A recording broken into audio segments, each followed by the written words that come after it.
morning, ladies and gentlemen. My name is Michal Krčméry, and on behalf of AmCham Slovakia, I would like to welcome you to our exclusive webinar.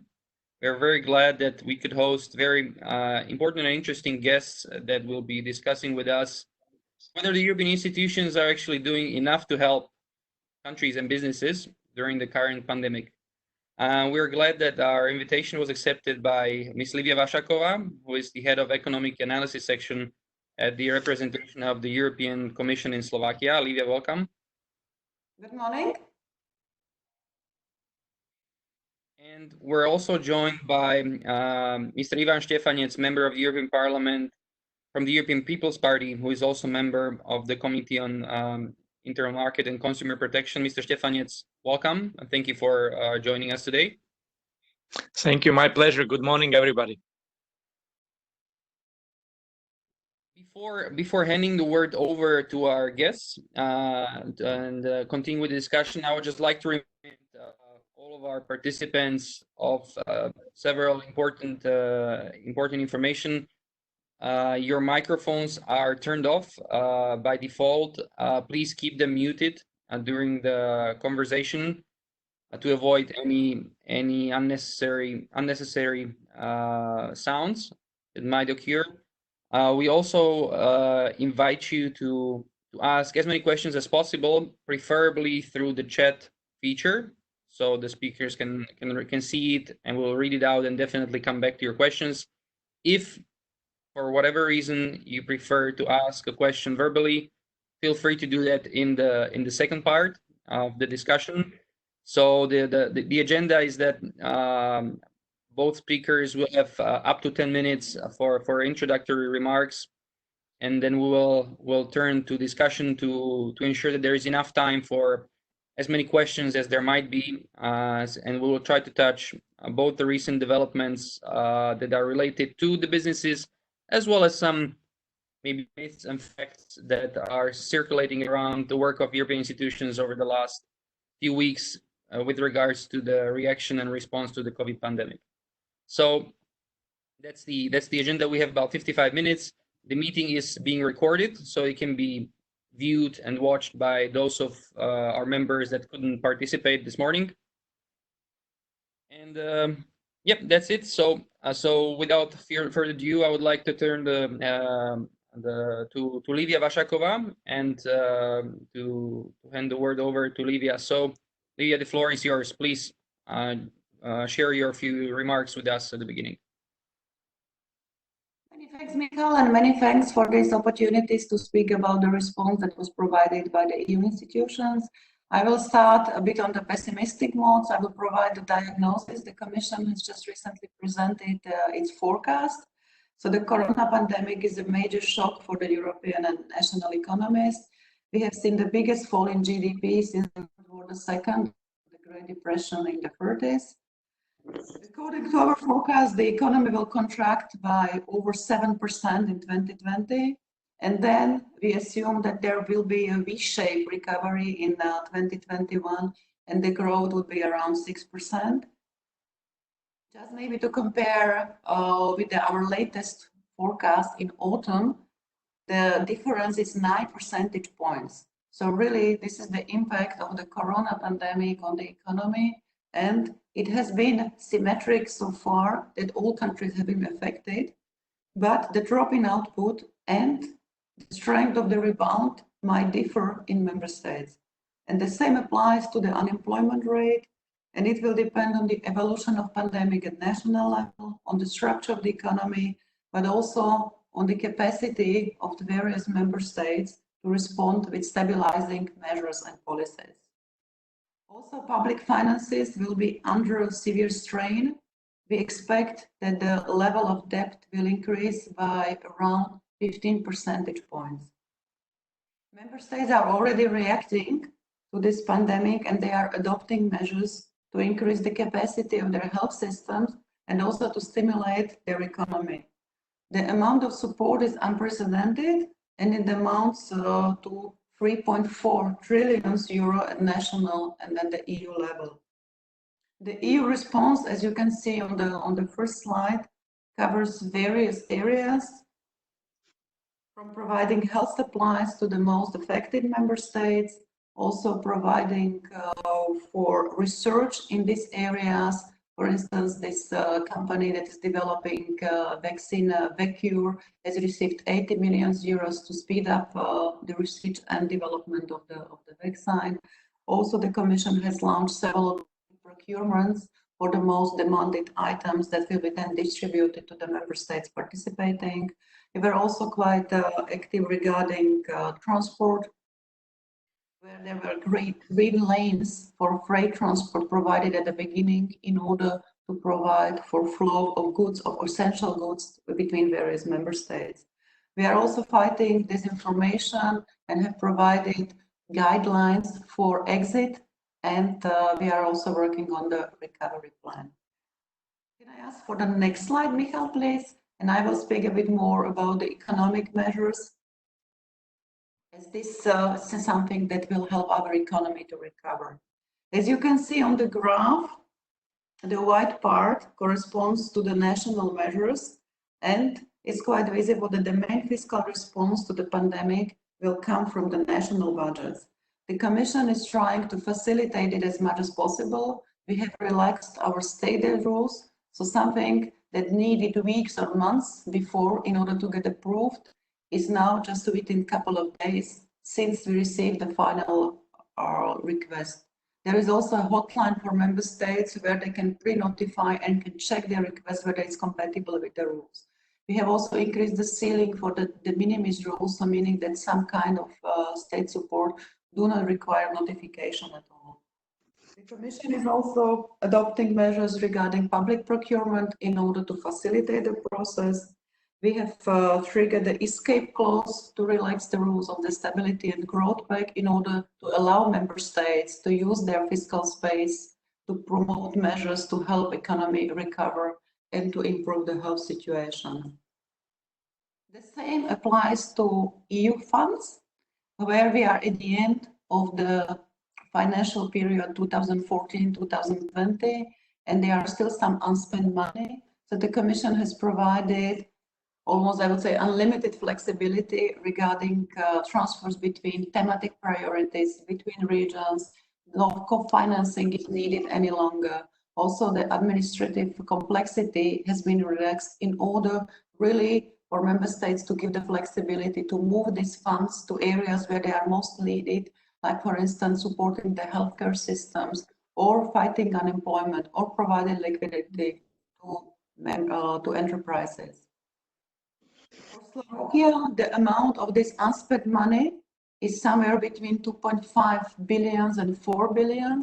And the first relocation proposal was presented last week by the Vice Prime Minister Remišová, and it was in the amount of 1.2 billion euro. The second one, according to our information, is under preparation and will shift the money from operational programs that are not performing very well and where is the risk of decommitment to exactly these priorities in fighting the pandemic.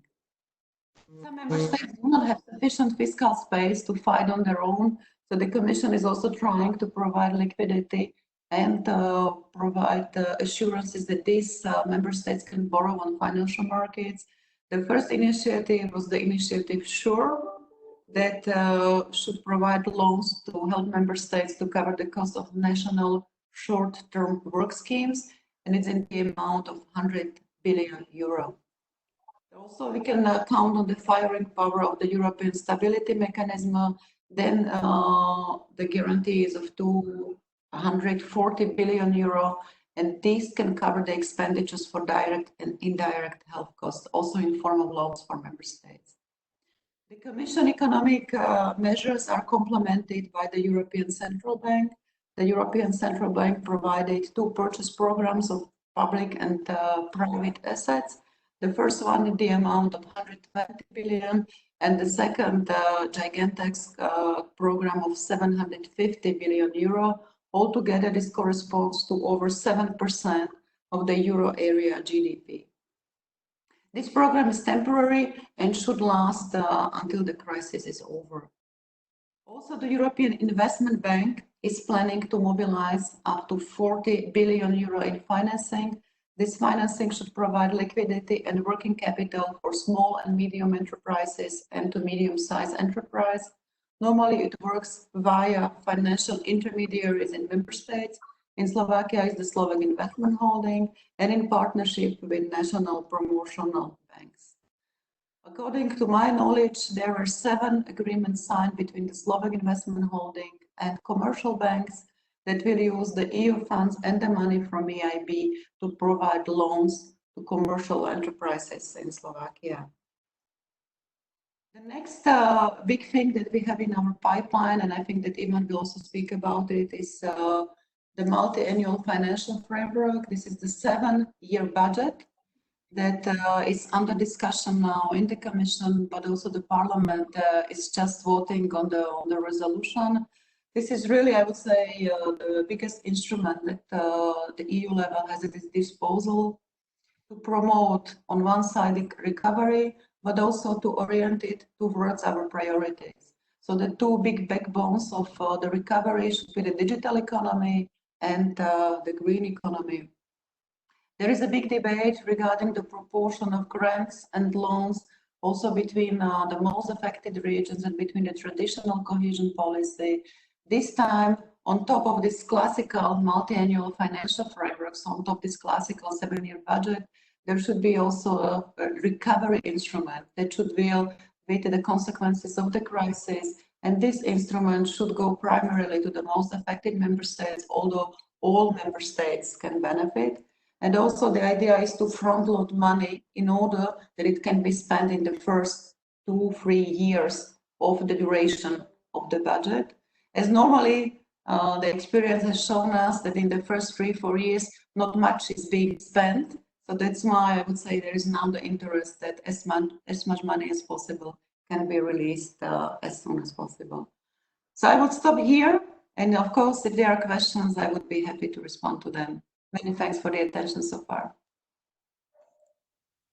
Thank you very much, Lívia, for your introduction. We'll definitely come back to several points that you mentioned. But before that, I would like to first give the word to Mr. Štefanec to share his insight and remarks from the European Parliament that is actually just in session these days, and Mr. Štefanec has just returned from vote. You can also explain to us how the European Parliament works these days in very difficult circumstances. Please go ahead, Mr. Štefanec. Thank you very much, Michal. Really, I do appreciate this invitation. You are right. We are just sitting. This parliamentary sitting is organized online. So some of my colleagues, some MEPs, they attend parliamentary session in Brussels, but maybe there are only 30% of them. Majority of my colleagues is working from their home countries, and we are working online. Also, we are voting actually online. Just before starting this important webinar, I had a chance to vote. We vote electronically, and at the same time, we have to sign voting list and send again our scan. So it is a little bit complicated, but so far so good. It works. And as Lívia has highlighted already, we today work about and vote about multi-annual financial framework. I think this is the most important recovery package for European economy. What is also important to say that in this special situation, we really have a special regime, and European institutions work very closely together, and they are very, very flexible. I have not experienced, never ever before, such flexibility and such operability among institutions, and I really do appreciate the position of European Commission and all the institutions, how they try to make all what is possible in order to help particularly European recovery. Because we know that first priority is to protect global public health in the European Union. And if we talk about the measures, let me start with measures which were organized on the European level, and they were non-economical measures. Just it was crisis coordination and public procurement for lung ventilation masks, protective clothing, and so on. So it was, I think, the first evidence of solidarity, this improvement of crisis coordination, which is, I think, also the room for improvement for future, because we have to say nobody was prepared for this crisis, but everybody is learning very fast. Another help from European level was help in repatriation of citizens, which was, I think, quite successful. Another activity was research funding. European Commission put together more than 17 projects in order to coordinate them and in order to focus on vaccine development and improve clinical management. I'd like to mention also very, very successful donor conference, which was led by President of European Commission, Madame von der Leyen. And at the end, this conference raised together 7.4 billion for vaccines, diagnostics, and treatments. I think it was a clear evidence that EU leads this global effort against coronavirus pandemics. Those were non-economical measures, but coming to the next stage about economical measures, which were described perfectly also by Lívia Vašáková, I'd like to mention also that what was very, very useful and very fast decision was the decision to use structural funds, which were not used by member states immediately. And basically, based on new current needs, every member state has different priority, and every member state can change and redirect those European structural funds according to their needs, which is very important. And what is also very important, there is no need for co-financing anymore, so that's another proof for better flexibility. Another decision was contribution for employment, or by other words, it was contribution for so-called Kurzarbeit, the package of 100 billion euro, which can be used even now also in Slovakia for entrepreneurs. And I would say entrepreneurs need immediately cash. They have the challenge of liquidity, and therefore another important step was, as was already described, loan guarantees by European investment banks, which are available also now through commercial banks in Slovakia. From macroeconomical perspective, European Parliament also has changed the opportunity to use Solidarity Fund of 800 million euro, not only for natural disaster, but also for current situation of protection of public health, which was another decision. European Central Bank issued the pandemic purchase program of 750 billion euro in order to help particularly the countries to overcome this critical situation in public finances. And as we know, decision has been made also using European Stability Mechanism. It was also a decision which was made by European Council, supported by European Parliament. And those money, currently it is roughly the package of 400 billion euro, will be used shortly. Coming back to multi-annual financial framework, or simply saying European budget, which is a crucial tool for recovery, I'd like to highlight the fact that despite the position of national budgets, which are predicted basically for daily use of the countries, European budget is mostly investment budget, which will be primarily used for recovery. Therefore, European Parliament suggests to double it, which is probably a very ambitious plan, but we would like to see the package of 2 trillion euro for next 7 years. And also, we would like to see the mix of loans and grants. So not only grants, as it is requested by most southern countries, but we would like to see the mixture of loans and grants. This is currently under discussions. I think it's very important to say that even in this special unique situation, we have to keep the rules and we have to keep the principles. My position, as well the position of European Parliament, is to not support debt sharing. Therefore, we refused common bonds on the principle to share debts among the member states. But at the end, after long discussion, there was the compromise resulted in the proposal of having new debts based on European budget. So at least there must be sure who will pay how much and who will guarantee what kind of loans. I think those principles is very important to keep in current times as well. Next learning is, of course, that we have to improve competencies for current crisis management. And excuse me, last but not least, my last point is that in order to speed it up, the recovery, we have to come back as soon as possible to single market, because national governments made a lot of protective measures. Most of them, they closed the borders. We do understand why it was the priority of public health.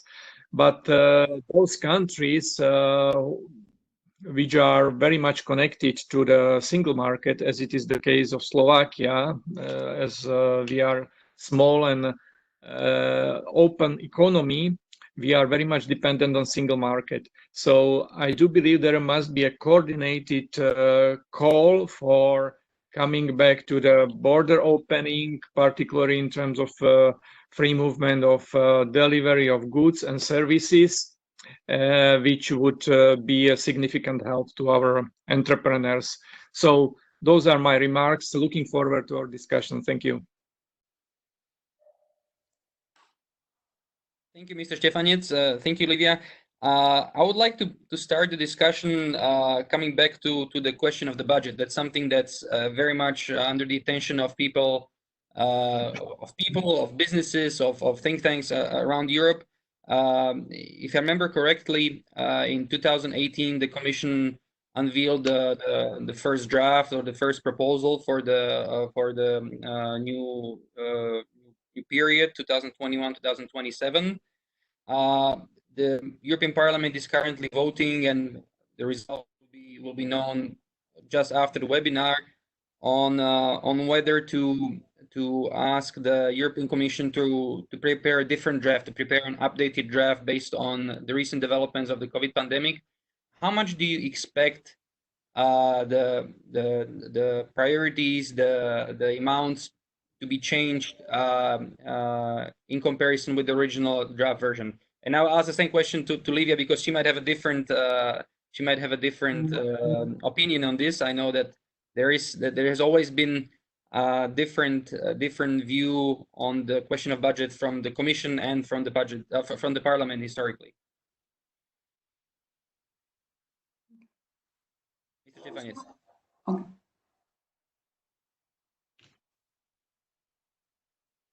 Shall I start? Okay. Yes, please. Thank you. Yes, you are right that we are asking for new proposal because situation has changed, and you are right also in terms of your point that historically there was a different position, but not so much different between Parliament and Commission, but the most differences have been between member states and European institutions. Anyway, we ask now for a major change. As I mentioned, we ask to double European budget, and of course the question is what will be the sources. We support the major reform in terms of own resources on the European level, and also the increase of contribution from member states. In terms of priorities, we do believe that we should keep the priorities of having more investment into digital economy, and also we would like to keep our goal to have by 2050 European Union as a non-carbon economy. So environmental protection is still very important one. Another important objective is to support small and medium entrepreneurs and to support jobs by innovation. So the programs like Horizon 2020 and all the programs supporting small entrepreneurs, supporting innovation should be reinforced. It is the same case with Erasmus and all the education programs, which should be not only kept but increased. So we see the future in our budget in terms of priorities of education, innovation, and support job creation through new technologies. Thank you. Lívia, maybe a question over to you. I know that it's not easy to come with the first draft of the budget. That's the role of the Commission. And there has always been historically lots of discussions from the member states. Some would like to see more flexibility if they have different priorities. Now, what's your position on behalf of the Commission? How much do you expect it to be changed and updated? If, as everybody expects, the European Parliament will pass a resolution asking the Commission for such activity. Okay. So I will speak about three things. The first one is the timing of the proposal. The second one is the size, and the third one, the structure. So regarding the timing, the revised proposal together with this recovery instrument was planned originally for the 13th of May, has been postponed to the 20th of May, and now it can come at the end of this month. And the reason behind is basically that there are various interests. The Parliament is pushing to have higher ceiling, to increase own resources of the Commission, of the EU. On the other hand, we have member states, in particular the frugal 4-5 member states, that are trying to keep the budget in its original size or even go below because of Brexit and the fall in the national contribution that this has created. The Commission basically is now in a situation where also regarding the structure of the budget, we need to think in terms of classical policies like agriculture and cohesion policy, and to basically provide for easing the regional differences and to help the most the poorest region, but also in terms of the immediate impact of pandemic. So I would put it also as a debate, South versus the East, where the southern member states are the most affected, where the unemployment level is the highest. But when looking, for instance, at the stock variables, like for instance, in terms of transport infrastructure, in terms of sewage, in terms of, I would say, other assets that they already have, the Eastern Europe is still lagging behind.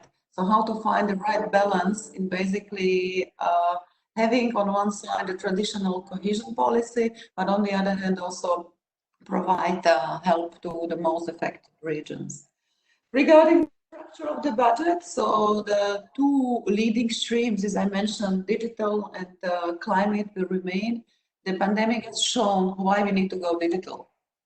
And it has shown it on various levels. So we need to increase the capacity of our enterprise to operate online, the resilience of digital infrastructure, also regarding digital skills and education. I would say that these are things that has come clear, that we need to do more in order to remain competitive in the world. Then regarding climate change, so while I would say the pandemic is easing the pressure on our environment, it's not enough to fight the climate change because it's a long-term problem. The accumulated emissions that are already in the air are causing trouble. So definitely climate change is not going away. And the Commission is basically keeping its initiative. We have launched consultation on climate yesterday. The modernization and innovation funds are there to provide money, and the innovation fund will start operations in summer this year. So definitely this goes ahead, and I would say that the debate will not really be whether we should keep these two priorities there or not, that most member states are in line with this. I would say the only exceptions was the Prime Minister of the Czech Republic and Poland that were somehow revoking the commitment to go climate neutral by 2050, but on all other fronts, I think that everybody understands that this is a clear priority. And then regarding the projects that are very successful, like Erasmus, like Horizon, of course, we would like to continue. And we see also the fruits, for instance, of Horizon, that several companies that were supported by Horizon can now provide technical innovation and can help in fighting the pandemic. Thank you, Lívia. I would like to, I have one more question for you. You mentioned that the two priorities and digital and environmental policies. And coming back, these were basically one of the first major strategic initiatives presented by the new European Commission since December. There was a lot of publicity around them, and obviously with such an initiative, there always comes lots of specific files and legislations that need to be changed, adopted. How much how much attention do you expect to be realistically dedicated to the implementation of these strategies, especially the Green Deal digital strategy? Since as it can be seen from outside, most of the attention is currently now devoted to the response to the COVID pandemic. The Commission has revised its work program, so there might be delays in some initiatives. It does not mean that they go away, but due to other, I would say, imminent threats and imminent responses that are needed, so we are slightly postponing some of the initiatives, but I have not seen any of them basically being postponed by more than 1 year. So meaning that really in the first half of the mandate of the Commission, we will try to propose as much of this initiative as possible. Thank you. I would maybe like to come back to more practical thing, and that's a question for both of you. We covered the main policies and the changes, but if I were, let's say, a CEO of a small Slovak SME, and I keep hearing in news that there is this sort of assistance, the EU is changing providing more flexibility, so all these relatively positive things. Obviously, I don't have the capacity to monitor this on a daily basis. I don't have the capacity to employ somebody as a regulatory officer that will keep track of all these changes. So what's in it for me as an owner of a small SME somewhere in the region? Who should I contact if I hear about these things? Should I turn to the local representation of the Commission or the Parliament, or who is the primary contact for me to actually either apply for one of these schemes, or what would you recommend such a ordinary businessman? Most of the real money is coming via national channels. So I would mention maybe 2-3 examples that are most common. So I am in a situation that I'm reflecting whether I should basically fire some employees or maybe search some help to keep them on a short-term scheme. And there you need to go to the National Labour Office, and the Kurzarbeit scheme that is being supported by EU fund is administered by the offices. Then the other problem might be I do not have enough cash flow in my company. I need more liquidity. So the bank is probably your main interlocutor. As I mentioned, the anti-corona bank guarantee has been signed with 7 commercial banks. And I think the plan is to sign it with 9 commercial banks. So I would say that all big banks are cooperating on the scheme. And what it can be there for you, it's first of all the guarantee that is being provided by the Slovak Investment Holding and by the EU funds. And the second one is the most favorable interest rate that you can get. So you can basically, what I've heard from Slovak Investment Holding, that it can go up to 4%, but most of the interest rates are between 0 and 2%. And then if you are, for instance, a very innovative company, like for instance, I don't know, developing a vaccine or tests, then you can also apply directly for some funding for research. But I would say for the most common companies, that 2 cases should cover. Thank you, Mr. Štefanec, please. Yes, I'd like to add only to a couple of remarks, because Lívia has mentioned that's absolutely true. Basically, if I would run a small company, there are two channels. First is just to go to commercial bank and to ask for loans with European guarantee. And second is Ministry of Social Affairs through National Labor Office, where every employer can ask for contribution for employment.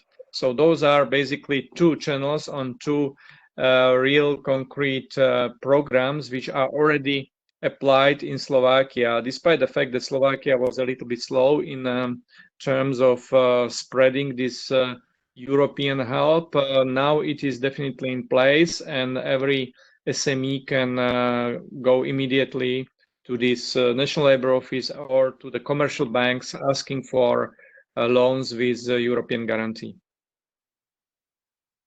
Thank you. So that sounds quite simple. No need to contact anybody in Brussels. Just the labor office, or go directly to your bank. I think that's quite practical. There is also what we hear very often. Is there are lots of myths circulating around what the European institutions are doing, what they can do, what they cannot do.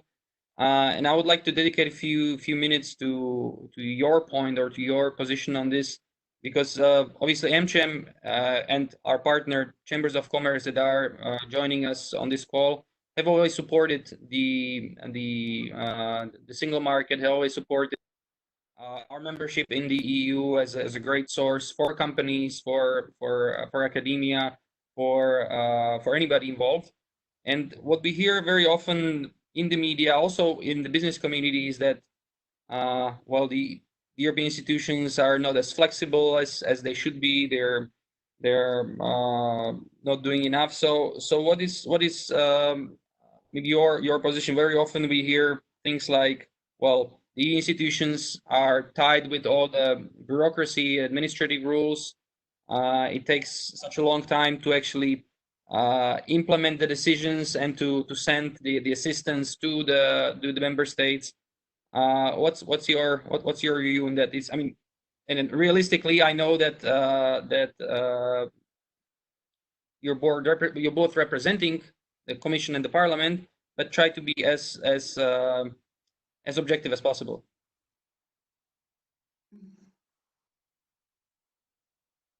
Shall I start, Ivan, or will... Please start. Yeah. Okay. So we were also fighting this disinformation, in particular in the early phases of the pandemic, that the EU is not doing enough, and that China and Russia are more active. I would say that really in the early phases, the response from the EU was a bit slow, and this has been accepted also by our highest representative. But I think that now it's already in the full swing. I presented really a very complex reply that we are trying to give to pandemic on various fronts. The amounts of money that are flowing to member states, or that are available for member states to borrow, are really in billions or even trillions. So meaning that it's really incomparable with what has been delivered by China or Russia, that just corresponds to some health supplies. And maybe it was very visible in the media because there were concrete deliveries, concrete boxes coming with face masks. But really the response on the EU side and the solidarity on the EU side is much bigger. For instance, not just speaking about the economy, some Italian patients are being treated in German hospitals. Then there is solidarity in providing health supplies from one member state to the most affected areas. Slovakia also provided face masks and disinfectants to Italy. Then there are Romanian nurses helping in Italian hospitals. So there are plenty of examples of solidarity within the EU, and really the scale of help coming from the EU is much higher compared to what's coming from China and from Russia. Then you mentioned this complexity of our rules and the EU bureaucracy. Yes, we have some rules, and these rules are important in order, for instance, to safeguard the level playing field in case of state aid. or these rules are important to keep our single market up and running. But I think that we provided at most flexibility on many fronts in order to facilitate the pandemic response. And I already mentioned the relaxing of stated rules, public procurement rules, rules regarding the EU funds management. So I see on the EU side that we are trying as much as possible to make life easier, not just for the government, but also for citizens and for companies. Thank you, Lívia. Mr. Štefanec, one thing that's the businesses especially enjoy, many businesses especially enjoy the Slovak membership in the EU is the four freedoms. Is that free flow of people, capital, goods, and services.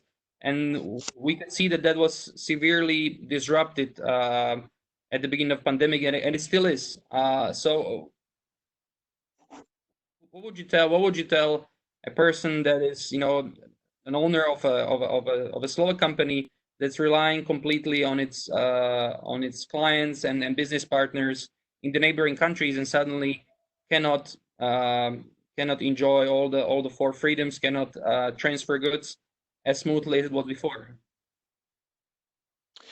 Yes, that's right. That single market has been hurt quite severely, I have to say, because of action of member states. But all of us, we do understand it was necessary in order to protect lives, in order to protect public health. But now we have to come back to normal as soon as it is possible, and we are fighting for people. We are fighting for our entrepreneurs, because they have to keep supply chain, they have to keep deliveries, they have to keep customers. At least what was successful, it was our initiative to open so-called green lanes at the borders, and to enable at least movement of people in pre-border regions. Now we have to do more.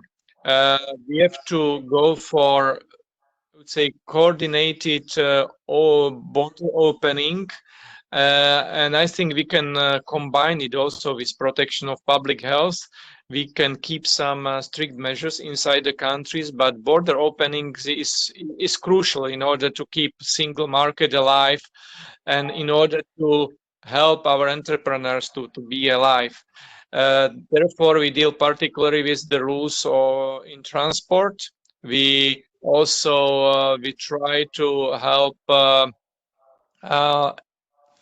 let's say, to have easier regulations for small entrepreneurs, not only in the field of transport, but also in all the fields. We have to cut down regulations, and non-economical package is as important as economical package. So single market is the challenge, and now I think it should be our focus in next couple of days and next couple of weeks to concentrate on keeping single market. Thank you. Thank you. There's a question from Peter. I would like to rephrase it to you. He's asking whether you consider fair to use EU funds in many countries for helicopter money. And he mentions an example outside of the EU where Victoria Beckham apparently asked for state aid, which is a tragedy compared to ordinary SMEs. So the question once again, whether you consider it fair to use EU funds for helicopter money. Well, current situation hurt everybody, so I would say it is fair to help everybody, but it's not fair to help, let's say, proportional money, to not help celebrities in order to keep them alive, but everybody was hurt. If some countries make more administrative burden in order to distribute this money, we can see that this help can can be eliminated and can miss the objective. Therefore, I would prefer to not have such administrative burden, but really to help everybody, because this crisis hurt everybody. But of course, we have to positively discriminate more small and medium entrepreneurs, which are major employers. In the European Union, SMEs, they employ more than 60% of people, and they create most jobs. In EU, particularly in last couple of years, in last 5 years, SMEs created 80% of jobs. So we can see the acceleration of employment by SMEs, and therefore I think we have to focus all the help on SMEs. Having said that, we do understand that also big companies are important, and we have to find there also some kind of contribution. But I think the package, this Kurzarbeit, this package for help to keep employment, is a fair compromise what is currently on the European market. Did you want to react as well? I think that Ivan rightly pointed out that there is a relationship between a speedy reply and a targeted reply. So if you go for speedy reply, it's mostly flat because you don't have that many requirements that you need to comply with. When you go for targeted reply, then it takes longer in all that is administered. And many economists are telling that in times of crisis, you need to be quick in order to be efficient. And in Slovakia, I would say that exactly compared maybe to other member states, we went the targeted way. And now we see that the help is not really, I would say, reaching the final recipients to such an extent that was expected at the beginning. So in my view, really the helicopter money is maybe not on the agenda yet. There are some ideas how to guarantee this minimum income in some countries that might be needed. But I would say in most member states, or in all member states, the three measures that were proposed are various alternation of Kurzarbeit schemes, tax deferrals, and then providing bank guarantees and favorite interest loan to enterprises. And in my view, these are not helicopter money, but this should reach widely in order that the whole economy can recover. Thank you, Lívia. There's a question that probably would be interesting to hear the answer for both of you. The question is asked by Ronald. We see rising geopolitical tension. The US government is pushing its companies for reshoring production back home. What will be the EU response? Is there going to be a new European industrial policy? Let's suppose that I'm an SME company. Should I try to change my supply chain and rely less, for instance, on China? There are several questions into one. I think a response from both of you is more than welcome. Yeah, if I can start, I have to say that the US was hit mostly, particularly in terms of jobs. We know that the US has lost already 20 million jobs because labor market in the US is very, very flexible. But also we can expect a very faster recovery in the US than in other parts of the world. In terms of EU, in terms of geopolitical balance, in terms of new, let's say, geopolitical power, for EU it's a big challenge to come out from this crisis stronger as it was before, particularly because of relationship with China. I think I am saying still that our answer in terms of current geopolitical balance is to closer cooperate with US, but there must be, of course, the positive answer from both sides. In terms of China, we can expect that there will be less and less connections with China. However, we cannot underestimate China's influence, and still we have to cooperate, we have to trade with China, but I expect more and more entrepreneurs will be more careful after this crisis, because definitely there will be more protective measures against China. I can give you an example that now there is a big pressure, actually international pressure initiated by the European Union in order to put in place international investigation for the source of coronavirus and what were the steps, next steps of Chinese administration, because there is a serious concern that China didn't act properly, China didn't act fast enough, and if China would probably would act even 2 weeks faster, the number of fatalities can be maybe half in the world. So in my view, there is a serious concern about Chinese activities, serious concern about WHO, World Health Organization, with Chinese influence, which will have geopolitical impact as well. And it will have also some impact to the economy.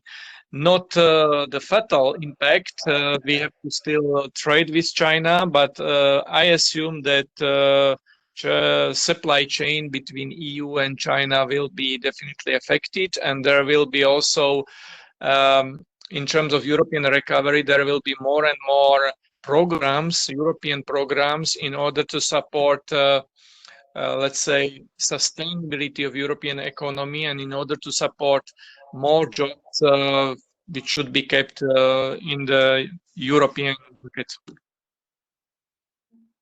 Thank you. Lívia, please. So maybe just to add, it's not just the US that is somehow motivating companies to reshore its production. It's also Japan that has provided subsidies for production relocation from China back to Japan. So it's happening everywhere. So far on the EU level, we have adopted a communication on protection of critical infrastructure. So meaning that if there are, I don't know, ports or strategic companies, then there are certain rules, whether or under which condition they can be passed to foreign hands. Also, I think that there is now a rethink of essential supplies. We have seen that, for instance, many of these health items were primarily produced in China for the whole world, and when China had difficulties in production, there was almost no supply elsewhere. So definitely we are thinking about it. The EU industrial strategy is on the agenda. Unfortunately, I do not have more details on this. Taking it from the company's perspective, I feel that definitely there will be a change in supply chains. I think that the only ways for them that just in time need to be rethought, because you need to take into account the uncertainty. Maybe also the supply chain might become shorter due to the increase in transportation costs. I think that this is not now really on the agenda, but this will come. If we are going basically for more security measures, it will have an impact on the way how we transport ourselves, also regarding the transport of goods. It is also in line with our green agenda. So I think that definitely there will be something happening to the supply chain. There was a very good article on this in the Economist that big companies are already rethinking their supply chains and shortening them, and also having more reserves in order basically to cover for some shocks. Thank you, Lívia. One other very important area is innovation, and that's an area where the European Union has been lagging behind either the US and many of the Asian countries, whether it's China, Korea, and some others.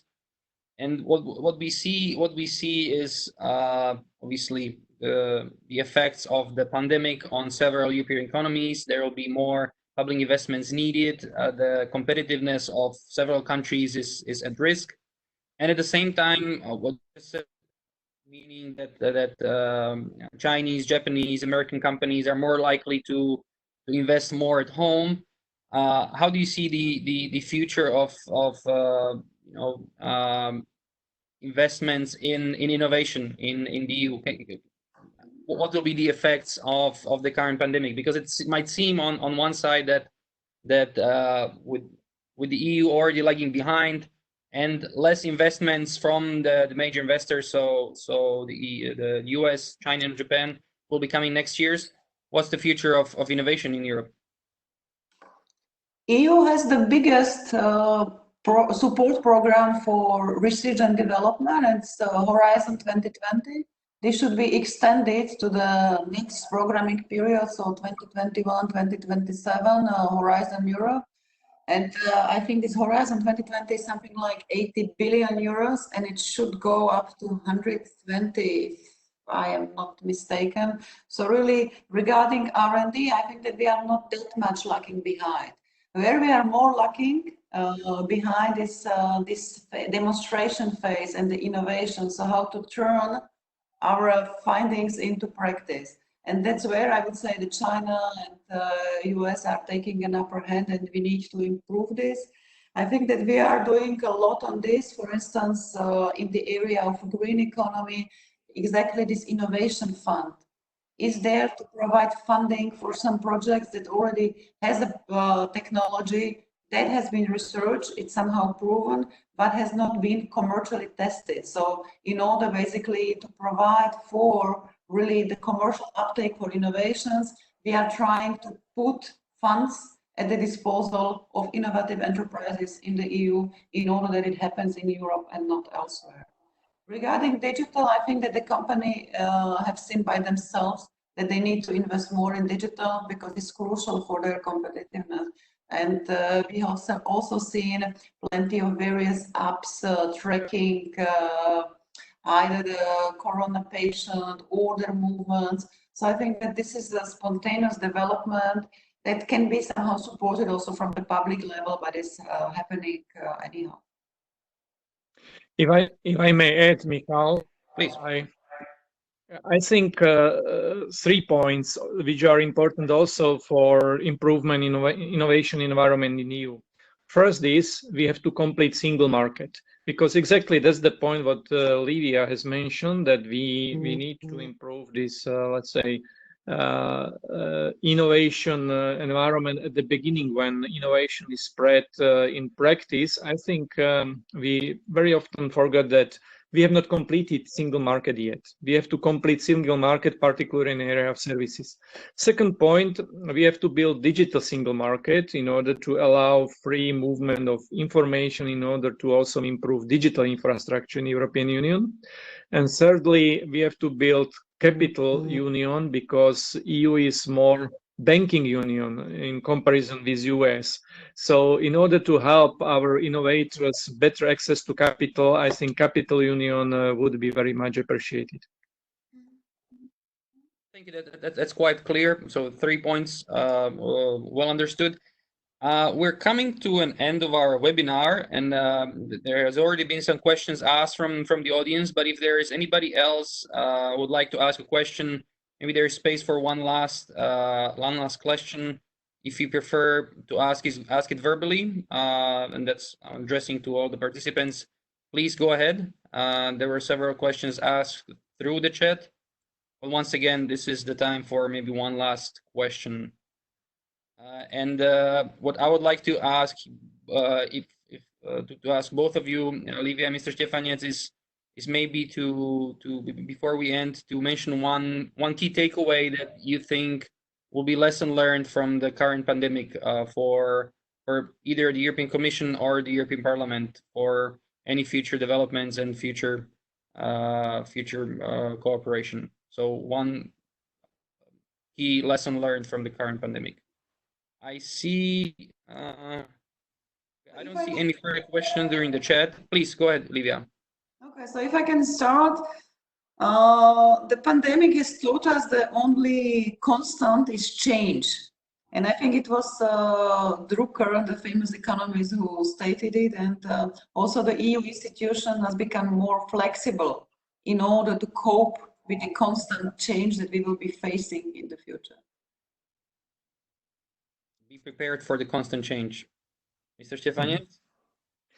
Yes, and be prepared for crisis management. We cannot expect non-expected. Nobody has been prepared for this situation, but I think there is a room for improvement for better crisis management and for more competencies on the European level. Even skeptical politicians now they tend to agree that we need more integration in the European Union. And we need to have more integration, not only from economical perspective, but also in terms of crisis management in times like we live nowadays. Thank you. Thank you. So crisis management needs to be improved. Having said that, I would like to thank you very much to both of you for your time, for your insights, for your information as well. As we mentioned at the beginning, the recording will be available on our website. So if any of your colleagues are interested in discussion, they can obviously replay it on the video on our YouTube channel. Thank you very much once again. We've enjoyed great cooperation on behalf of AmCham with both the representation of the European Commission in Slovakia over the last few years, and we hope that will continue in the upcoming months and years.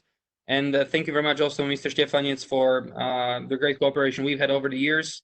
Taking into consideration your previous long-term business experience, we much appreciate your willingness to cooperate and to discuss on a regular basis, not just with AmCham members, but with other relevant business associations in Slovakia. So we wish you all the best to both of you in your